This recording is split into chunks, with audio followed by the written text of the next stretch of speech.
إن الحمد لله والصلاة والسلام على من لا نبي بعده نشهد أن لا إله إلا الله وحده لا شريك له ونشهد أن سيدنا ومولانا محمدا عبده ورسوله الذي أرسله بالحق بشيرا ونذيرا وداعيا إلى الله بإذنه وسراجا منيرا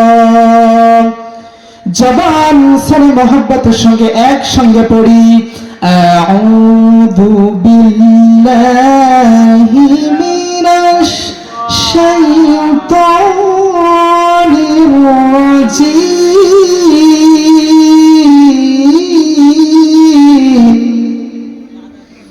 বিসমিল্লাহির রাহমানির রাহিম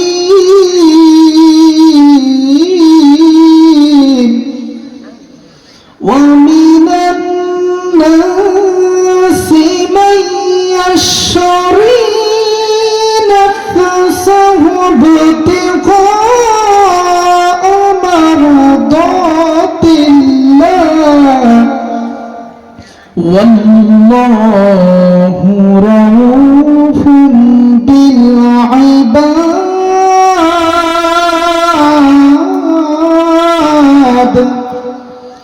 صدقت يا ربنا. عن أبي هريرة رضي الله تعالى عنه قال قال رسول الله صلى الله عليه وسلم من تمسك بسنتي عند فساد أمتي رواه ابن ماجه. إن الله وملائكته يصلون على النبي يا أيها الذين آمنوا صلوا عليه وسلموا تسليما. প্রাণ খুলে দুরূদ ইব্রাহিম পড়ি। اللهم صل على محمد وعلى آل محمد كما صليت على إبراهيم وعلى آل إبراهيم إنك حميد مجيد. اللهم بارك على محمد وعلى آل محمد كما باركت على إبراهيم وعلى آل إبراهيم إنك حميد مجيد. আমার একটা স্বপ্ন পূরণ করো ও গো দয়াময়, তোমার পথে চলতে গিয়ে মরণ যেন হয় আমার, তোমার পথে চলতে গিয়ে মরণ যেন হয়। কথা বলেন ঠিক কিনা? আমার একটা স্বপ্ন পূরণ করো ও গো দয়াময়, তোমার পথে চলতে গিয়ে না পাই যেন ভয় আমি, তোমার পথে চলতে গিয়ে না পাই যেন ভয়। আলহামদুলিল্লাহ, বাংলাদেশের ঐতিহ্যবাহী জেলা যশোর জেলা সদর থানার অন্তর্গত এডেনডালা বাবু বাবার মাদ্রাসা ময়দান বিস্ময়কর তাফসিরুল কোরআনের মাহফিল। আজকের মাহফিলের সম্মানিত সভাপতি, শ্রদ্ধাভাজন ব্যক্তিত্ব, ভালোবাসার প্রিয় আপনজন হযরত মাওলানা মোহাম্মদ আলামিন হুসাইন সাহেব, ইমাম ও খতিব, বাবুপাড়া এডেন্দা বাজার জামে মসজিদ। আল্লাহ রাব্বুল আলামিন তার গোলামকে যেন কোরআনের খেদমতে কবুল করুক, সকলে বলছে আমিন। আজকের মাহফিলের প্রধান বক্তা, সারা বাংলার আলোড়ন সৃষ্টিকারী বক্তা, আমার ভালোবাসার প্রিয় বড় ভাই হাফেজ মাওলানা আবু বকর সিদ্দিক ফিরোজী হাফিজাহুল্লাহ। আজকের মাহফিলে আমার আগে কথা বলেছেন ভালোবাসার প্রিয় বড় ভাই মুফতি আবু হুরায়রা হাফিজাহুল্লাহ খুলনা। আলোচনা রেখেছেন আমার প্রিয় সহযোদ্ধা, প্রিয় ভাই হযরত মাওলানা মোহাম্মদ মুজাহিদুল ইসলাম যশোরী। আলোচনা রেখেছেন হযরত মাওলানা পারভেজ হুসাইন হাফিজাহুল্লাহ। ইসলামী সঙ্গীত পরিবেশনায় সুন্দর সুন্দর সঙ্গীত শোনাচ্ছিলেন আমাদের প্রিয় ভাই বিশেষ আকর্ষণ হাফেজ মাওলানা আলী হায়দার বুলবুলি সার্বিক তত্ত্বাবধানে আছেন। আপনাদের এলাকার কৃতি সন্তান, শ্রদ্ধাভাজন ব্যক্তিত্ব, ভালোবাসার প্রিয় ভাই ইউসুফ সাহেব। আল্লাহ রাব্বুল আলামিন তার সকল গোলামদেরকে যেন কোরআনের খেদমতে কবুল করুক। সকলে বলছে আমিন। ভূমিকা নয়, সরাসরি আমরা কোরআন থেকে কথা শুনবো। শুনতে রাজি আছেন তো ইনশাআল্লাহ? আলোচনার বিষয় তরুণ সাহাবীদের ঈমান। গোটা পৃথিবীর ময়দানে জীবন চলার বাঁকে বাঁকে দিন বিজয়ের শপথ নিয়ে যারা গোটা পৃথিবীর ময়দানে ইসলামকে বিজয় করার জন্য তাদের জীবন পর্যন্ত উৎসর্গ করে দিয়েছে, সেই সমস্ত মুজাহিদদের পক্ষে থাকার দরকার আছে না নাই? আমি ওয়াইস করিনি, যেখানে কথা বলি কোরআন এবং হাদিসের বাইরে একটা কথাও বলি না। কারণ পৃথিবীতে এসেছিলাম তার দাসত্ব এবং গোলামি করার জন্য। পৃথিবীর ময়দানে কোন ব্যক্তির দাসত্ব গোলামি করার জন্য আমরা পৃথিবীতে আসি নাই। কথা বলেন ঠিক কিনা? সুতরাং সৃষ্টি যার, আইন চলবে তার। যে আল্লাহ আমাদের পাঠাইলেন তারই গোলামি চলবে। পৃথিবীর কোন হাত নেতা, ফুল নেতা, পাতি নেতার গোলামি করার সময় নাই। তাহলে চলুন সরাসরি আল্লাহ পাকের কোরআন থেকে আমরা শুনছি বিস্ময়কার কোরআনে কারীম। আল্লাহ রাব্বুল আলামিন মহাগ্রন্থ কোরআনে কারীমের ভিতরে জানিয়ে দিলেন, পৃথিবীর মানুষেরা তোমরা শুনে নাও, তাহা মা আনসালনা আলাইকাল কুরআনা লিতাশকা। জোরে বলুন আল্লাহু আকবার। কোরআনে কারীমের 20 নম্বর সূরা, সূরা তাহা, আল্লাহ রাব্বুল আলামিন প্রথম নম্বর আয়াতে জানিয়ে দিলেন তাহা দ্বারা আল্লাহর নবীকে ইন্ডিকেট করা হয়েছে। তাফসীরে মুফাসসির ফি জিলালিল কোরআন, তাফসীরে মারিফুল কোরআন, তাফসীরে ইবনে কাসির, তাফসীরে তাফহিমুল কোরআন, তাফসীরে জালালাইন, কয়েকটি তাফসীর মিলিয়ে দেখেছি আল্লাহ রাব্বুল আলামিন তাহা দ্বারা বিশ্ব নবীকে ইন্ডিকেট করেছে। জোরে বলেন সুবহানাল্লাহ। আল্লাহর নবীকে তাহা দ্বারা ডাক দিয়ে বলা হচ্ছে মা আনসালনা আলাইকাল কুরআনা লিতাশকা। হে নবী, এই কোরআনে কারীম আপনার উপর এই জন্য নাযিল করা হয়নি যে আপনি অপমানিত হবেন, অপদস্থ হবেন, জুলুমের শিকার হবেন, মাজলুমতার জীবন যাপন করবেন। এই জন্য কোরআনে কারীম নবী আপনার উপর নাযিল করেনি। এই কোরআনে কারীম আমি আল্লাহ আপনার উপর এই জন্য নাযিল করেছিলাম আপনার সম্মান মর্যাদা গোটা পৃথিবীর ময়দানে বুলন্দিত হয়ে যাবে। এই জন্য আমি রব্বুল আলামিন কোরআনে কারীম পৃথিবীর ময়দানে নাযিল করেছিলাম। জোরে বলেন সুবহানাল্লাহ। সুতরাং জীবন চলার বাঁকে বাঁকে যারা এ কোরআনকে অনুসরণ করতে পারবে, এ কোরআনকে অনুকরণ করতে পারবে, কান খাড়া করে শুনুন আল্লাহর বক্তব্য অনুযায়ী তাদের সম্মান মর্যাদা আল্লাহ গোটা পৃথিবীর ময়দানে বানায় দেবে। জোরে বলেন সুবহানাল্লাহ। বলবো আমি স্বপ্ন দেখি আমি জনতার স্বপ্ন হব, অত্যাচারীর লৌহ কপট ভাঙতে যাব। আমি স্বপ্ন দেখি আমি জনতার স্বপ্ন হব, অত্যাচারীর লৌহ কপট ভাঙতে যাব। ভাঙব তালা প্রয়োজনে জীবন দেব,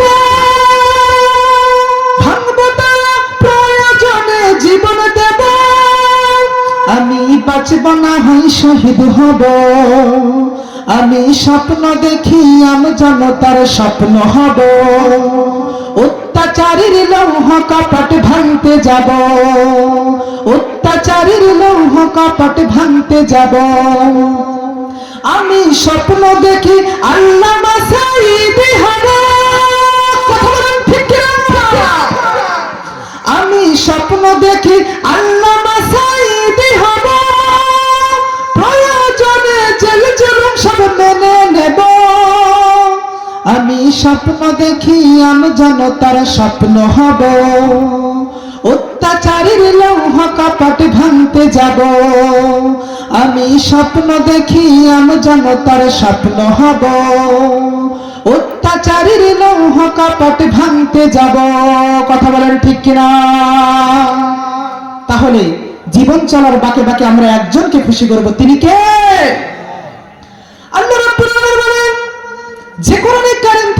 শোনার জন্য আমরা ময়দানে বসলাম। আমি হৃদয়ের কান্দে শোনেন, গোটা পৃথিবীর ময়দানে আমি আপনি কেউ চিরদিন থাকবো না। আপনি আপনার বাড়ির দিকে নজর করে দেখেন, আপনার মা দুনিয়ার ময়দানে বেঁচে নাই, আপনার ভালোবাসার পিতা দুনিয়াতে বেঁচে নাই, আপনার কত ভালোবাসার বন্ধু ছিল, আপনজন ছিল, কত মহব্বত করত, তারা আজ দুনিয়াতে বেঁচে নাই। নজর করে দেখলাম তারা দুনিয়ার জমিন ছেড়ে 3.5 হাত মাটির ঘরের বাসিন্দা হয়ে গিয়েছে। কথা বলেন ঠিক কিনা? এই পৃথিবীর ময়দানে সংক্ষিপ্ত সময়ের জন্য আমরা দুনিয়ার ময়দানে অবস্থান করেছি। এই সময়টুকু যদি আমরা ইসলামের পক্ষে, দ্বীনি আন্দোলনের পক্ষে মুজাহিদদের কাতারে যদি নাম যদি না লেখাতে পারি, তাহলে আমার আপনার এই জীবন আল্লাহর দরবারে একটা সেকেন্ডের জন্য কোনো মূল্যায়ন থাকবে না। কথা বলেন ঠিক কিনা? এজন্য বিনয়ের সাথে বলতে চাই, পর্দার অন্তরালে বসে আছেন আমার কলিজার টুকরা মায়েরা, কলিজার টুকরা বোনেরা, অল্প দিনের জন্য দুনিয়াতে এসেছিলাম, একজনকে গোলামি করব, তিনি কে? আমি তো জানি না পাবো কি পাবো না, আল্লাহ তোমার দেয়া সেরা জান্নাত।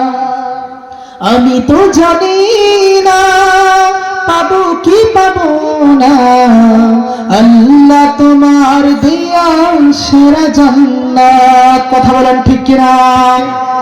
দুনিয়ার ময়দানে সংক্ষিপ্ত সময়ের জন্য এসেছিলাম, তার দাসত্ব করতে হবে, তার গোলামি করতে হবে, তার নীতিমালা আজকে আমাদের বাস্তব জীবনে প্রয়োগ করতে হবে। কথা বলেন ঠিক কিনা? আল্লাহর আইন বাদ দিয়ে মানুষের তৈরি করা মতবাদ যদি আমাদের সমাজে, রাষ্ট্রে, ব্যক্তিগত জীবনে যদি ঢুকায় দেয়, তাহলে দুনিয়ার জমিন থেকে আপনি ব্যর্থ মানুষ হয়ে কিয়ামতের ময়দানে আল্লাহর আদালতে জাহান্নামের আসামি হয়ে যাওয়া লাগবে। কথা বলেন ঠিক কিনা? আল্লাহ রাব্বুল আলামিন এই কোরআনুল কারীমের ভিতরে এক নয় দুই নয় 500 বিধান দিয়েছিলেন।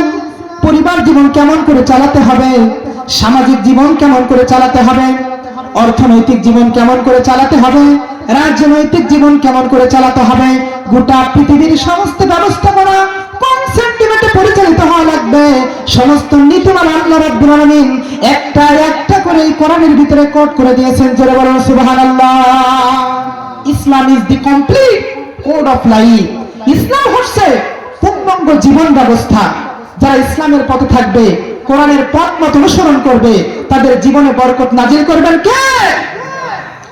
আল্লাহ রাব্বুল আলামিন বলেন, এই কোরআনুল কারীম সকলের ভালো লাগবে না, সকলের কাছে কোরআনুল কারীম সহ্য হবে না। দুনিয়ার ময়দানে এক শ্রেণীর মানুষ আছে যাদের কোরআনের কথা বললে তাদের ভালো লাগে, আনন্দ পায়, হৃদয়টা বিগলিত হয়ে যায়। কথা বলেন ঠিক কিনা? আবার এক শ্রেণীর মানুষ আছে যাদের সামনে কোরআন পেশ করা হলে, কোরআনের বক্তব্য উপস্থাপন করলে তাদের কলিজার ভিতরে দুদ্দুর দুদ্দুর করে জ্বালা পোড়া হয়ে যায়। কথা বলেন ঠিক কিনা? এটা আমার কোনো বক্তব্য নয়। আল্লাহ রাব্বুল আলামিন কোরআনে কারীমের ভিতরে 3000 বছর আগে জানিয়েছেন, পৃথিবীর মানুষেরা তোমরা শোনো, ওয়া নুনাজ্জিলু মিনাল কুরআনি মা হুয়া শিফাউ ওয়া রাহমাতুল লিল মুমিনিন ওয়া লা ইয়াসিদুজ যালিমিনা ইল্লা খাসারা। যারা বলেন আল্লাহু আকবার। কোরআনে কারীমের 17 নম্বর সূরা, সূরা বনী ইসরাঈল 82 নম্বর আয়াত। এটা আল্লাহ রাব্বুল বলেন, ওয়া নুনাজ্জিলু মিনাল কুরআনি মা হুয়া শিফা। এই কোরআনে কারীম আমি আল্লাহ গোটা পৃথিবীর মধ্যে নাযিল করেছিলাম। মুমিন যারা হবে, মুত্তাকি যারা হবে, পরহেজগার যারা হবে, দ্বীনের মিশনারি যারা হবে, তাদের জন্য কোরআনে কারীম আরামদায়ক শেফা। জোরে বলুন সুবহানাল্লাহ। তাদের কাছে যখন কোরআনে কারীম পেশ করা হবে, উপস্থাপন করা হবে, তাদের ঈমানটা আরো মজবুত হয়ে যাবে। বলি সুবহানাল্লাহ। পক্ষান্তরে আল্লাহ বলেন, ওয়ালা ইয়াসিদুজ যালিমিনা ইল্লা খাসারা। পক্ষান্তরে যারা জালিম হবে, ইসলাম বিদ্বেষী হবে, কোরআন বিদ্বেষী হবে, এদের সামনে যখন কোরআন উপস্থাপন করা হবে, এদের সামনে যখন কোরআনে কারীমের বক্তব্য উপস্থাপন করা হবে, তাদের সহ্য হবে না, তাদের কলিজার ভিতরে জ্বালা পোড়া হয়ে যাবে। আর এরা সমাজের ভিতরে সবচাইতে বড় জালেম। কথা বলেন ঠিক কিনা? কবি কত চমৎকার ভাবে জানিয়েছে, ও নামাজি কোরআন দিয়ে নামাজ পড়ো, জীবন কেন গড়ো না। ও নামাজি কোরআন দিয়ে নামাজ পড়ো, সমাজ কেন গড়ো না। চিল্লাই চিল্লাই বলেন মারহাবা। এই কোরআনে কারীম শুধুমাত্র তেলাওয়াত করার জন্য আল্লাহ দুনিয়াতে পাঠায় নাই। এই কোরআনে কারীম শুধুমাত্র খতমের পর খতম করবেন, তারাবির মুসল্লায় দাঁড়িয়ে খতম শেষ করবেন, এই জন্য আল্লাহ কোরআনে কারীম পৃথিবীতে নাযিল করেন নাই। এই কোরআনে কারীম দিয়ে গোটা পৃথিবীর সমস্ত ব্যবস্থাপনা পরিচালনা হওয়ার জন্য, বাংলার সংসদ ভবনে কোরআন পরিচালনা হওয়ার জন্য, বাংলার গণভবনে কোরআন পরিচালনা হওয়ার জন্য, বাংলার রাষ্ট্রভবনে কোরআন পরিচালনা করার জন্য এই কোরআনে কারীম আল্লাহ পৃথিবীর ময়দানে নাযিল করেছিলেন। কথা বলেন ঠিক কিনা? এটা ওয়াইস কুরআনের কোনো বক্তব্য নয়, দুনিয়ার কোনো ফিলোসফারের কোনো বক্তব্য নয়, দুনিয়ার কোনো মুফাসসিরের বক্তব্য নয়। এটা আল্লাহ রাব্বুল আলামিন স্পষ্ট ভাষায় কোরআনে কারীমে জানিয়েছেন। আল্লাহ বলে, ইন্না আনসালনা ইলাইকাল কিতাবা লিতাহকুমা বাইনান নাসি বিমা আরাকাল্লাহ ওয়ালা তাকুন লিল খাইনিনা খাসিমা। জোরে বলেন আল্লাহু আকবার। কোরআনে কারীমের ৪র্থ নম্বর সূরা সূরা নিসা ১০৫ নম্বর আয়াত করেন আল্লাহ বলেন, ইন্না আনসালনা ইলাইকাল কিতাবা, হে নবী কোরআনে কারীম আপনার উপর এই জন্য নাযিল করেছিলাম, লিতাহকুমা বাইনান নাসি বিমা আরাকাল্লাহ, এই কোরআনে কারীম দিয়ে আপনি মানুষের মাঝে বিচার ফায়সালা করবেন। আজকের সমাজ ব্যবস্থা, আজকের বিচার ব্যবস্থা, আজকের রাষ্ট্রীয় নীতিমালা একটাতেও কিন্তু আল্লাহর কোরআনে কারীম চলে না। কথা বলেন ঠিক কিনা? আমি আমার ভাষায় বলি, মানুষের তৈরি করা মতবাদ, সেকুলারিজম, সোশ্যালিজম, কমিউনিজম, মানুষের তৈরি করা মতবাদ দিয়ে গোটা পৃথিবীর ময়দানে আল্লাহর কোরআনকে মাইনাস করে দিয়ে যদি শান্তি প্রতিষ্ঠা করার চেষ্টা করা হয়, আল্লাহর কসম করে বলি, একটা সেকেন্ডের জন্য গোটা পৃথিবীর ময়দানে কোরআনের আইনকে বাদ দিয়ে শান্তি প্রতিষ্ঠা করা সম্ভব না। কথা বলেন ঠিক কিনা? কবি এর জন্য জানাচ্ছেন, সমাধান চাও যদি জীবনে মরণে, ফিরে চাও খুঁজে নাও চোখ রাখো কোরআনে। সমাধান চাও যদি জীবনে মরণে, ফিরে চাও খুঁজে নাও চোখ রাখো কোরআনে। তবেই পাবে সুখ শান্তির ঠিকানা, যদি মেনে নাও তুমি মনে প্রাণে। সমাধান, ও সমাধান, সমাধান চাও যদি জীবনে মরণে, ফিরে চাও খুঁজে নাও চোখ রাখো কোরআনে। সমাধান চাও যদি জীবনে মরণে, ফিরে চাও খুঁজে নাও চোখ রাখো কোরআনে। চিল্লাই চিল্লাই বলেন মারহাবা। এই কোরআনকে মাইনাস করে দিয়ে আপনি যতই শান্তি তালাশ করার চেষ্টা করেন না কেন, আল্লাহর কসম আপনি শান্তি খুঁজে পাবেন না। লিখে নিতে পারেন। কথা বলেন ঠিক কিনা? আল্লাহ রাব্বুল আলামিনের ফরমান শুনুন, মহান রব্বুল আলামিন বলেন, গোটা পৃথিবীর ময়দান আল্লাহ রাব্বুল আলামিন স্পষ্ট ভাষায় জানিয়ে দিয়েছেন, ওয়া মিনান নাসি মান ইয়াশরি নাফসাহু বিতিগা মারদাতিল্লাহ ওয়াল্লাহু রাউফুন বিল ইবাদ। জোরে বলেন আল্লাহু আকবার। কোরআনে কারীমের 2 নম্বর সূরা সূরা বাকারা 207 নম্বর আয়াতে আল্লাহ বলেছেন, ও পৃথিবীর মানুষেরা, এই দুনিয়ার ময়দানে ওয়ামিনান নাসি মান ইয়াশরি, এমন অনেক মানুষ রয়েছে, নাফসাহু বিতিগা মারদাতিল্লাহ, তারা আল্লাহর জন্য তাদের জীবনকে বিকিয়ে দেয়, কুরবানি করে দেয়, জীবনের কোনো মূল্যায়ন করে না। আল্লাহ বলে, ওয়াল্লাহু রাউফুন বিল ইবাদ, এই সমস্ত মানুষগুলো আমি আল্লাহর কাছে সবচাইতে বড় পছন্দনীয়। যারা বলেন সুবহানাল্লাহ। আর আমি আল্লাহ রাব্বুল আলামিন এই সমস্ত মানুষদের জন্য রহমত বরকত অল টাইম আমি আল্লাহ নাজিল করতে থাকি। যারা বলেন সুবহানাল্লাহ। বন্ধুরা আমার, এই আয়াতের ভিতরে আল্লাহ বললেন, এই দুনিয়ার ময়দানে যারা দিন বিজয়ের স্বপ্ন দেখে, কোরআনের মশালকে সমাজে রাষ্ট্রে বাস্তবায়ন করার জন্য যারা স্বপ্ন দেখে, আল্লাহ রাব্বুল আলামিন তাদেরকে দুনিয়ার ময়দানে সোনার মানুষ বলে আখ্যায়িত করেছেন। কথা বলেন ঠিক কিনা? যুগে যুগে আল্লাহর নবীদের তরুণ সাহাবীরা তাদের জীবন পর্যন্ত আল্লাহর রাস্তায় কুরবানি করে দিয়েছে। তারা জীবনের মায়া করে নাই, পরিবারের মায়া করে নাই, তারা আত্মীয় স্বজনের মায়া করে নাই, স্ত্রী সন্তানাদের কথা তারা ভুলে গিয়েছে। তারা আল্লাহর দ্বীনের কথা চিন্তা করে ইসলামকে বিজয় করার স্বপ্ন দেখে তারা বাড়ি ছাড়া হয়েছে, ঘর ছাড়া হয়েছে। কোরআনের জন্য তাদের জীবনটাই ইসলামের জন্য তারা বিলিয়ে দিয়েছে। যারা বলেন সুবহানাল্লাহ।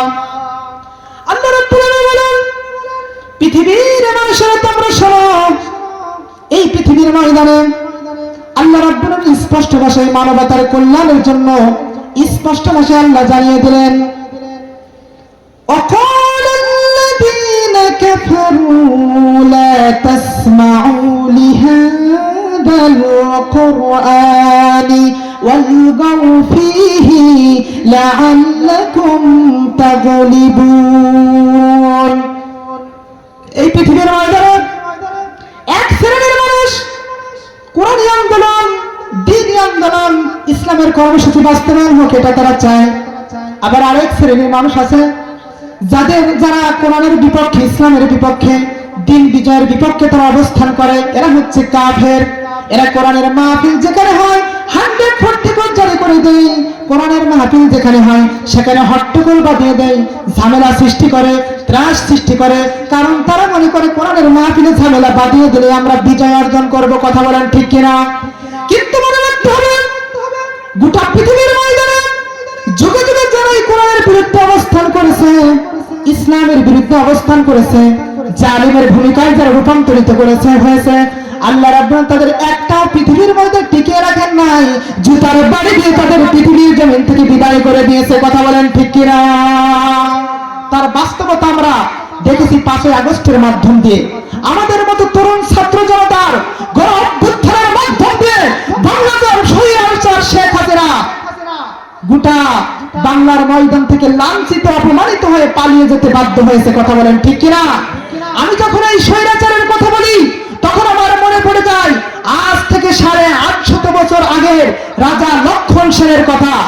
মুসলিম মীর মুজাহিদ মোহাম্মদ ইখতিয়ার উদ্দিন মোহাম্মদ বিন বখতিয়ার খিলজি মাত্র 18 জন সৈন্য নিয়ে জঙ্গলের পথ ধরে লক্ষণ সেনের রাজপ্রাসাদে আসলেন। স্লোগান দিয়েছিলেন আল্লাহু আকবার। স্লোগান শুনে সেদিন লক্ষণ সেনের রাজপ্রাসাদ থরথর করে কেঁপে উঠেছিল। কথা বলেন ঠিক কিনা? তার সেনাপ্রধানরা বুঝতে পারে নাই, অতর্কিত হামলা চালিয়ে তাদেরকে হত্যা করা হয়েছিল। এহেন পরিস্থিতিতে রাজা লক্ষণ সেন তিনি মধ্যাহ্ন ভোজে ব্যস্ত ছিলেন, খাবার খাচ্ছিলেন। তিনি লক্ষ্য করে দেখলেন অবস্থা বেগতিক। তার কর্মী সেনাবাহিনী সবকিছু ফেলে রেখে রাজপ্রাসাদের পিছনের দরজা দিয়ে নদীপথে পলায়ন করতে বাধ্য হয়েছিল। কথা বলেন ঠিক কিনা? এই লক্ষণ সেন প্রতাপশালী জালিম বাদশার সাথে আমার দেশের স্বৈরাচারের ভালো মিল পাওয়া যায়। 5 আগস্টের দিন যখন বাংলাদেশের অবস্থা ভয়াবহ পরিস্থিতিতে উপনীত হয়ে গেল, তখন বেটা তার নেতা কর্মী সব ব্যাটালিয়নকে বাদ রেখে নিজে পালানোর জন্য সেনাবাহিনীর সহায়তায় গণভবনের পিছনের দরজা দিয়ে লক্ষণ সেনের মতো পালিয়ে গিয়েছে দাদা বাবুদের দেশে। কথা বলেন ঠিক কিনা? বন্ধুরা আমার, আমাদের মনে রাখতে হবে ইসলামের সঙ্গে যারাই গাদ্দারি করবে, কোরআনের সঙ্গে যারাই বিরোধিতা করবে, আলেম উলামাদের সঙ্গে যারাই ঝামেলা তৈরি করবে, আল্লাহ তাদের পৃথিবী থেকে অপমানিত করবেই করবে। এর ভিতরে কোনো সন্দেহ নেই। পৃথিবীতে অসংখ্য প্রতাপশালী দানবীয় বাচ্চারা ইসলামের বিরুদ্ধে অবস্থান করে তারা টিকে থাকতে পারে নাই, কিয়ামত পর্যন্ত টিকে থাকতে পারবে না। কারণ আল্লাহর দ্বীন বিজয় করার স্বপ্ন এটা আজকে আমরা দেখি, কিন্তু আল্লাহর দ্বীন বিজয় করার দায়িত্ব আল্লাহ নিজেই নিয়ে নিয়েছেন। কথা বলেন ঠিক কিনা? আল্লাহ রাব্বুল আলামিন বলেন, ইউরিদুনা লিইউতফিউ নূরাল্লাহি বিআফওয়াহিহিম ওয়াল্লাহু নূরিহি ওয়ালাউ কারিহাল কাফিরুন। জোরে বলেন আল্লাহু আকবার। কোরআনে কারীমের 61 নম্বর সূরা সূরা সাফ 8 নম্বর আয়াত আল্লাহ রাব্বুল আলামিন বলেন ইউরিদুনা লিউতফিউ নূরাল্লাহি। পৃথিবীতে এমন অনেক মানুষ রয়েছে যারা তাদের ক্ষমতা দিয়া, ক্ষমতার পাওয়ার দিয়া, মুখের বড় বড় কথার মাধ্যম দিয়ে তারা কোরআনের বাতিকে তারা নিভিয়ে দেওয়ার চেষ্টা করবে। আল্লাহর ফরমান শুনুন, ওয়াল্লাহু মুতিম্মু নূরিহি। আমি আল্লাহর আলো গোটা পৃথিবীর ময়দানে আনাসে কানাসে জ্বালিয়ে দেব। পৃথিবীর কোন শক্তি আমাকে বন্ধ করতে পারবে না। কথা বলেন ঠিক কিনা? আল্লাহ আমার রব, এই রবি আমার সব। আল্লাহ আমার রব, এই রবি আমার সব। দমে দমে তনু মনে তারি অনুভব, দমে দমে তনু মনে তারি অনুভব। আল্লাহ আমার রব, এই রবি আমার সব। আল্লাহ আমার রব, এই রবি আমার সব। চিল্লাই চিল্লাই বলেন মারহাবা। বন্ধুরা আমার, ইসলামকে বিজয় করার জন্য, দ্বীনকে বিজয় করার জন্য বিশ্বনবীর তরুণ তরুণ সাহাবীরা তারা তাদের সমস্ত কিছু ত্যাগ করে ইসলামের জন্য জীবনটাকে বিলিয়ে দিয়েছেন। বাস্তবতা দেখুন, আল্লাহ নবীর প্রিয় সাহাবী, আমাদের মতো 22 বছরের টকবগে যুবক হযরত আব্দুল্লাহ বিন রাওহা মুতার প্রান্তরে যুদ্ধের জন্য যখন যুদ্ধের দামাল বেজে উঠেছে, একজন সাহাবীর কথা বলছি, লম্বা ঘটনা সংক্ষিপ্ত আকারে বলি। জিহাদের ময়দানে সেনাপতির দায়িত্ব পালন করার জন্য আল্লাহর নবী তিনজন সাহাবীকে অর্ডার করলেন। প্রথম সাহাবী হযরত যায়েদ বিন হারিস রাদিয়াল্লাহু তাআলা আনহু। দ্বিতীয় নম্বর সেনাপতির দায়িত্ব পালন করবে বিশ্ব নবীর চাচাতো ভাই হযরত জাফর বিন আবু তালেব। 3 নম্বর সেনাপতির দায়িত্ব পালন করবে বিশ্ব নবীর প্রিয় তরুণ সাহাবী হযরত আব্দুল্লাহ বিন রাওহা। যারা বলেন আল্লাহু আকবার। হযরত আব্দুল্লাহ বিন রাওহা বিশ্ব নবীকে অর্ডার করলেন, আমার সাহাবীরা তোমরা যাও, যার যার বাড়িতে চলে যাও, বিদায় সালামটুকু নিয়ে জিহাদের জন্য প্রস্তুতি হয়ে যাও। হযরত আব্দুল্লাহ বিন রাওহা তিনি যখন বাড়িতে চলে গেলেন, লক্ষ্য করলেন নতুন বিবাহ করেছে, তার স্ত্রী ঘরের ভিতরে বসে বসে কোরআনে কারীম তেলাওয়াত করছে। জোরে বলেন সুবহানাল্লাহ। হযরত আব্দুল্লাহ বিন রাওহা নতুন স্ত্রী কোরআনে কারীম তেলাওয়াত করছেন। তিনি বাহির থেকে ডাক দিয়ে বললেন, ওগো আমার কলিজার টুকরা স্ত্রী, যদিও তোমার সঙ্গে নতুন বিবাহ হয়েছে, আমি তোমাকে বিরক্ত করতে চাই না, আমি তোমার হক আদায় করতে পারিনি। আল্লাহ রাসূল আমাকে জিহাদের ময়দানে সেনাপতির দায়িত্ব পালন করার জন্য অর্ডার করেছে। আমি তোমার কাছ থেকে বিদায় সালামটুকু নেওয়ার জন্য এসেছিলাম। মেহেরবানি করে একটুখানির জন্য কোরআনে কারীম তেলাওয়াত করা বন্ধ করে দাও। স্ত্রী কোরআনে কারীম তেলাওয়াত করে বন্ধ করলেন। জিহাদের ঘটনা তার স্ত্রীকে শোনানো হলো, ডাক দেওয়া হলো, স্ত্রী আমি জিহাদের ময়দানে যেতেছি, যদি নতুন বিবাহ হলো আমি তোমার হক আদায় করতে পারিনি, আল্লাহর ওয়াস্তে তুমি আমাকে ক্ষমা করে দাও। একথা বলে তিনি যখন বিদায় হয়ে যাচ্ছিলেন, বিদায় সালামটুকু নিয়ে তিনি যখন বিদায় হয়ে যাবেন, স্ত্রী ডাক দিয়ে বলছে, আমার কলিজার টুকরা স্বামী, আপনি ঘরের ভিতরে একটি বারের জন্য আসেন, কারণ আমার আপনার নতুন বিবাহ হয়েছে, আপনিও আমাকে ভালো করে দেখেননি, আমিও আপনাকে ভালো করে দেখিনি, সুতরাং একটি বারের জন্য আমি তোমাকে দেখে নিতে চাই। স্ত্রী ডাক দিয়ে বলল, হযরত আব্দুল্লাহ বিন রাওহা ডাক দিয়ে বলল, ওগো আমার কলিজার টুকরা স্ত্রী, আমি যদি ঘরের ভিতর প্রবেশ করি তাহলে তোমার প্রতি আমার প্রেম ভালোবাসা মায়া মমতা জন্মে যাবে। আমি এটা চাই না জিহাদে যাওয়া তোমার জন্য বন্ধ হয়ে যেতে পারে। আল্লাহর ওয়াস্তে তুমি আমাকে ক্ষমা করে দাও, তুমি আমাকে বিদায় দিয়ে দাও, আমি জিহাদের জন্য প্রস্তুতি নিয়ে চলে যেতেছি। স্ত্রী ডাক দিয়ে বলল, ওগো আমার কলিজার টুকরা স্বামী, আমি ঘরের ভিতরে কোনো প্রেম নিবেদন করব না, আমি তোমার চেহারাটা একটিবারের জন্য প্রাণ খুলে দেখে নিতে চাই, যাতে করে কাল কিয়ামতের কঠিন ময়দানে লক্ষ কোটি কোটি মানুষের সামনে তোমাকে আমি যেন স্বামী বলে পরিচয় করে নিতে পারি। যারা বলেন সুবহানাল্লাহ। ঈমানের কি পরিবেশ ছিল! বলিষ্ঠ ঈমানের অধিকারী নিয়ে হযরতে আব্দুল্লাহ বিন রাওহা বললেন, এই ওয়াদা যদি তোমার হয়ে থাকে তাহলে কোনো চিন্তা করো না, টেনশন করো না, তুমি যদি ধৈর্য ধারণ করে রাখতে পারো, যেই রবের জন্য আমি জীবন দিতে যাচ্ছি ওই রব্বুল আলামিন কিয়ামতের কঠিন ময়দানে লক্ষ কোটি কোটি মানুষের সামনে তোমাকে আমাকে পরিচয় করায় দেবে। জোরে বলেন সুবহানাল্লাহ। চিন্তা করতে পারেন ঈমানের কত মজবুত, শক্তপোক্ত ঈমানের অধিকারী ছিল। নতুন বউ ঘরের ভিতরে রেখে এখনো পর্যন্ত ভালো কথাবার্তাও বলতে পারেননি। এমন অবস্থায় জিহাদের জন্য তাদের জীবনকে উৎসর্গ করার জন্য বিদায় হয়ে গেলেন জিহাদের ময়দানে। জোরে বলেন সুবহানাল্লাহ। এজন্য আল্লাহ রাব্বুল আলামিন বলেন ওয়া মিনান নাসি মান ইয়াশরি নাফসাহু বিতিগা আমারদাতিল্লাহ ওয়াল্লাহু রাউফুন বিল ইবাদ। জোরে বলেন আল্লাহু আকবার। রব্বুল আলামিন বলেন পৃথিবীতে এমন অনেক মানুষ রয়েছে যারা তাদের জীবনের মায়া করে না, পরিবারের মায়া করে না, পরিজনদের মায়া করে না, তারা ওয়াকাতের নিজেদের জীবনটা জিহাদের ময়দানে তারা বিলিয়ে দেয়। জোরে বলেন সুবহানাল্লাহ। ঈমানের পথে অবিচল থেকে আমার মরণ যেন হয়, আমার মরণ যেন হয় তোমারই কাছে মিনতি আমার, ও গো মহামহিম দয়াময়। ঈমানের পথে অবিচল থেকে আমার মরণ যেন হয়, আমার মরণ যেন হয়। চিল্লাই চিল্লাই বলেন মারহাবা। ঈমানের পথ থেকে অবিচল থেকে আমার আপনার মৃত্যু হোক, এটা কি আমরা চাই? যদি চাই তাহলে কোরআন মানতে হবে।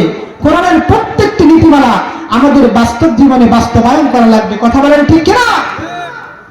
আর কিছুদিন পরে আমাদের মাঝে আসছে পবিত্র মাহে রমাদানুল কারীম, রহমতের মাস, মাগফিরাতের মাস, নাজাতের মাস। কথা বলেন ঠিক কিনা?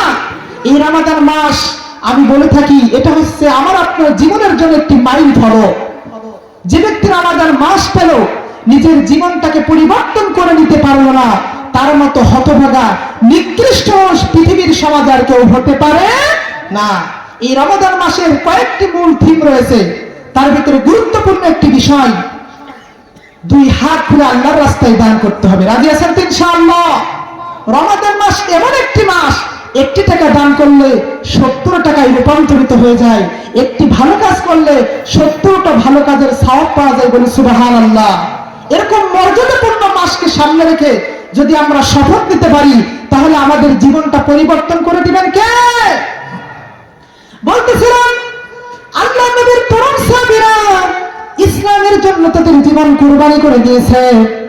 বাস্তবতা শুনুন, আল্লাহ রাব্বুল আলামিন বলেন ইন্নাল্লাযীনা ক্বালু রাব্বুনাল্লাহু সুম্মা ইসতাকামু তাতানাসসালু আলাইহিমুল মালাইকাতু আল্লা তাখাফু ওয়া লা তাহজানু ওয়া আবশিরু বিল জান্নাতিল্লাতী কুনতুম তুআদুন। আল্লাহু আকবার। কোরআনে কারীমের 41 নম্বর সূরা, সূরা হামিম সিজদা 30 নম্বর আয়াতটা আল্লাহ রাব্বুল আলামিন স্পষ্ট ভাষায় জানিয়ে দিয়েছেন, নারায়ে তাকবীর, নারায়ে তাকবীর। প্রধান বক্তার আগমন, আল কোরআনের আলো, আল হাদিসের আলো, আবু বকর সিদ্দিক ফিরোজী ভাইয়ের আগমন। নারায়ে তাকবীর। আলহামদুলিল্লাহ, আজকের মাহফিলের সম্মানিত প্রধান বক্তা, সারা বাংলার আলোড়ন সৃষ্টিকারী বক্তা, কোরআনের দাওয়াত দিয়ে বাংলার বিভিন্ন প্রান্তে ছুটে যান, সেই প্রধান আকর্ষণ ইতিমধ্যে আমাদের মাঝে চলে এসেছে। আর কথা বলা ঠিক হবে না। কথা বলা ঠিক কিনা? তবে কিছু কথা বলে দিই, এই পৃথিবীর ময়দানে জীবন চলার বাঁকে বাঁকে আমরা একজনকে খুশি করবো। তিনি কে?